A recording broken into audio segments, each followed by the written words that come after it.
उस चावल को दूसरे दिन सूंघ कर बहते हुए पानी में डाल दीजिए। महाराज कितने भी रोग से ग्रसित हो गए, पीपल का एक पत्ता 52,000 ब्राह्मण की साक्षी कराता है महाराज, बहुत ध्यान देना। अच्छा एक बात बताइए कि कई लोग कहते हैं कि कई तुम जहां जहां जाते हो ना, ऐसे जिनके शरीर में ऐसे ऐसे लोग घूमते हैं और घूमने के बाद कहते हैं कि तेरी कुल देवी तुझसे रूठ गई, कहते हैं ना, तेरे से तेरा ये देवता रूठ गया, वो देवता रूठ गया, परमात्मा रूठ गए। तो आप कैसे पहचानोगे कि भगवान आपसे रूठ गया? आप कैसे जान सकते हो कि भगवान आपसे रूठ गया? हमने देवी जी को धोख नहीं लगाई तो देवी जी नाराज हो गई, हमने पिताजी को धोख नहीं लगाई तो पिताजी नाराज हो गए, हमने वो देवता के ये नहीं करा तो वो नाराज हो गए। आपको कैसे मालूम पड़ेगा कि देवता नाराज होते हैं?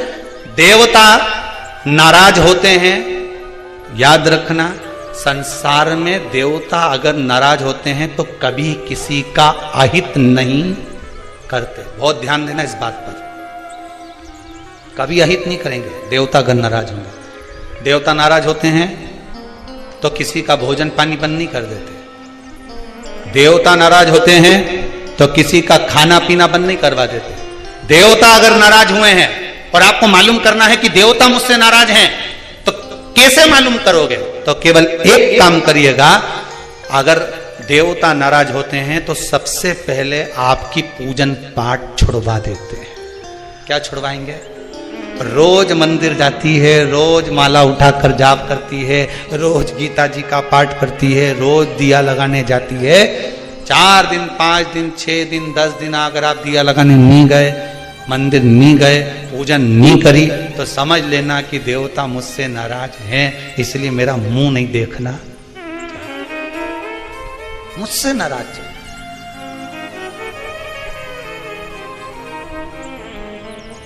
लक्ष्मी नहीं आ रही घर में, देवता नाराज है? नहीं नहीं नहीं, लक्ष्मी नहीं आ रही उसके लिए देवता नाराज नहीं है। लक्ष्मी नहीं आ रही उसके कारण तुम्हारा अहंकार है। भगवान ने जब दिया था उसको सत्कर्म में नहीं लगाया था। एक बात इससे पहली वाली कथा में कही थी,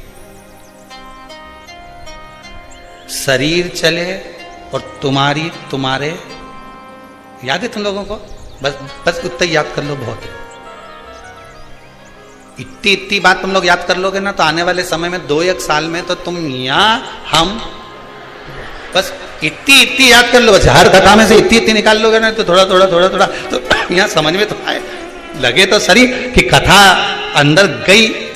तो एक बार पहले कथा में, इससे पिछले वाली में की थी, 7 से पहले वाले में, कि तुम्हारे घर में चले और तुम्हारा शरीर चले, तब तक सारा दान पुण्य भजन तीरथ सब कर लो। और क्योंकि तुम्हारी घर में चलेगी तभी तुम दान कर सकोगे, सत्कर्म कर सकोगे, भजन कर सकोगे, शरीर सही होगा तो तीरथ कर सकोगे। अब शरीर ही साथ नहीं दे और घर में तुम्हारी नहीं चले तो कोई तीरथ होए कि दान होए? कैसे भजन करो? कुछ नहीं करना, पीपल का एक पत्ता, उस पत्ते पर थोड़ा सा चावल, थोड़ा सा चावल, पूर्णिमा की रात्रि को अपने हाथ में लेकर अपने नयनों से लगाकर शरीर पर से स्वयं उतार कर उसको दरवाजे के पास रख दीजिए। पूर्णिमा की रात्रि को पूर्ण होने पर उस चावल को दूसरे दिन सूंघ कर बहते हुए पानी में डाल दीजिए। महाराज कितने भी रोग से ग्रसित हो गए, पीपल का एक पत्ता 52,000 ब्राह्मण की साक्षी कराता है। महाराज बहुत ध्यान देना, पीपल के वृक्ष में स्वयं नारायण का, मेरे कृष्ण का वास है। स्वयं भगवान गीता के अंतर्गत कहते हैं कि मैं पीपल का वृक्ष हूं, नारायण उसी 52,000 ब्राह्मणों का वासा एक पीपल के पत्ते में होता है। और आपको पहले भी कथा में कहा, गाय ब्राह्मण बहन बेटी ये सब काल का हरण करने वाले, काल को हरने वाले हो, रोग मिटाई। शिव का स्मरण करो। कई माताएं कहती हैं, गुरुदेव हमारे यहां पर शंकर भगवान का शिवलिंग नहीं है तो क्या हम बाजार से ले आए? और हमारे यहां पर शिवलिंग है तो वो बड़ा है तो क्या हम उसको पीपल के पेड़ के नीचे छोड़ आए? नहीं। शिवलिंग है तो पूजन करो, नहीं है तो भगवान का जब स्नान कराओ, ठाकुर जी का कराओ, देवी जी का कराओ, जो तुम्हारे घर में भगवान है उनका जब पूजन कराओ, तो पूजन कराने के बाद में जब उनका स्नान कराओ, स्नान कराते समय थोड़ा सा भाव यही प्रकट कर लेना कि हम शंकर विश्वनाथ को, महाकाल राजा को, सोमनाथ को, मल्लिकार्जुन को, भीमाशंकर को, त्र्यंबकनाथ को हम जल चढ़ा है तो ठीक है, नी है तो देवताओं को बढ़ाने की जरूरत नहीं है। कारण क्या है? तुम तो कर लोगी सेवा, तुमसे तो सज जाएगी, पर आने वाली पीढ़ी करेगी क्या? घर में सेवा उतनी ही करना, उतनी ही रखना जितनी तुमसे बन रही हो। तुम्हारे जाने के बाद घर के बहू बेटा भगवान को डलिया में भर के वृंदावन छोड़िया, ऐसा काम मत करो। जितनी बने उतनी छोटे रूप में सेवा करोगे तो पीढ़ी दर पीढ़ी चलती रहेगी। ज्यादा सेवा को बढ़ा दिया, छूना नहीं, नहा के आओ, कपड़े बदल के आओ, ये कर आओ, जाओ जरा।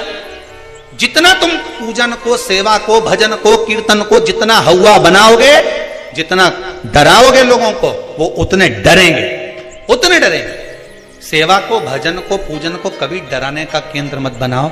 ये तो भगवान की मस्ती का आनंद सुख है। लोटा भर के पानी भी अगर चढ़ा रहे हो, शंकर जी के मंदिर में जाकर जल चढ़ा रहे हो, थोड़ी गलती हो गई भगवान से कह देना, तुम्ही ने सिखाया है, हो गई तो हो गई, आप ही ने तो सिखाया, नहीं जानते थे। अब धीरे धीरे धीरे धीरे लोगों को शिव महापुराण सुनते सुनते मालूम पड़ रहा है कि शंकर की कैसे पूजन करना चाहिए, बेलपत्री कैसे चढ़ाना चाहिए, जल कैसे चढ़ाना चाहिए, धतूरा कैसे चढ़ाना चाहिए, चंदन कैसे चढ़ाना चाहिए, काली तिल कैसे चढ़ाना चाहिए। ये लोगों को ध्यान में अब आ रहा है धीरे धीरे। पहले नहीं मालूम था तो हो गई, गलती हो गई, स्वीकार, हमने गलती कर दी। शिव पुराण कह रही है, भगवान शंकर की कथा कर रही है। चंद्रदेव ने भगवान शंकर की आराधना करी, बालू रेत का शिवलिंग का निर्माण कराया महाराज जी। शिव महापुराण की कथा में आता है, देवराज नाम का ब्राह्मण जो गलत कर्म करता था, चोरी करता था, शरीर में ताप पड़ने के बाद में जब वो शंकर के मंदिर में जाकर कथा सुना और थोड़ी सी कथा सुनकर बाहर निकला, तो उसको केवल कथा का एक तत्व उसके जीवन में उतर गया था, अंश मात्र उसके जीवन में उतर गया था, उसको परमात्मा मिल गया था, अंश मात्र। बिंदु की धर्मपत्नी चंचुला देवी बार बार कथा में आया, पार्वती जी ने उससे शिव महापुराण की कथा कर। क्या करती थी वो चंचुला? काशी में जाकर उसने करा क्या था? पति के जाने के बाद बिंदु जो पानी में डूबकर मर गया, प्रेत योनि में चला गया। पहले भी कथा में कहा, पानी में डूबकर मरा हुआ व्यक्ति, सर्प के डसे से मरा हुआ व्यक्ति और स्त्री के हाथ से या स्त्री के चक्कर में मरा हुआ व्यक्ति ना तो देव योनि में जाता है, ना तो बैकुंठ जाता है, ना नरक जाता है। वो तो बीच का प्रेत बनकर भटकता रहता है, उसकी गति नहीं होती, उसका मोक्ष नहीं होता।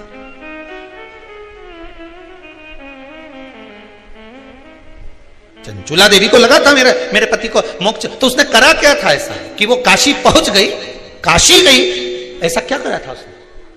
चंचुला देवी तो दिन रात फैशन में लगी रहती थी। कभी पति ने अगर धन लाकर दिया तो ज्यादा से ज्यादा पैसा वो खाने पीने में उजाड़ देती थी।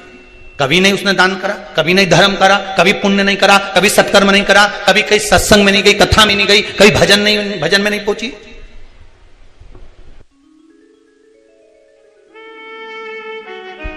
फिर उसने करा क्या?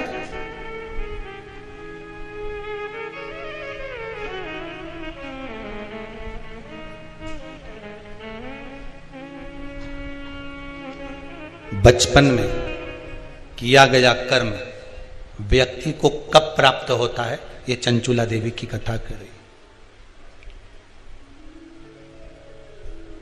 चंचुला देवी की कथा कर रही। चंचुला देवी की मां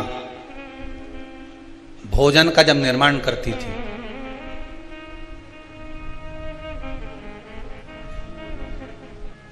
ध्यान दीजिएगा जरा, बहुत सुंदर संवाद है। शायद आप भी अपने बच्चों को इस चीज के लिए डांटते होंगे शायद।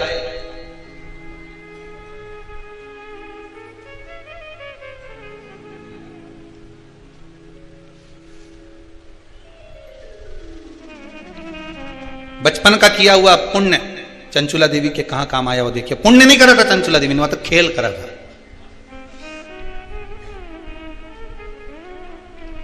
किस जगह पर काम आया? चंचुला देवी 6 वर्ष की कन्या थी।